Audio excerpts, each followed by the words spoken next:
El candidat a l'alcaldia d'Alacant per Compromís, Tomàs Mestre, ha detallat en roda de premsa les principals propostes de la coalició per a revitalitzar el sector de les arts escèniques a la ciutat.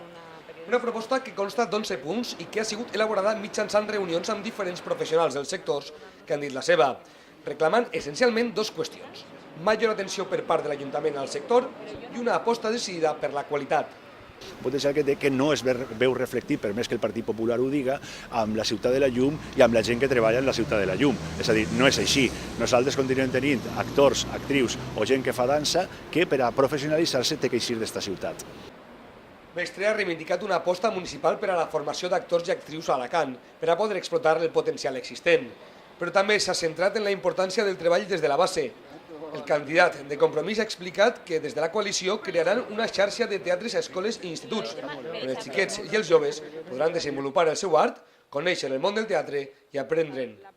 Una xarxa local de teatre amb sales per a l'assaig de les companyies locals és una altra de les reivindicacions de Compromís.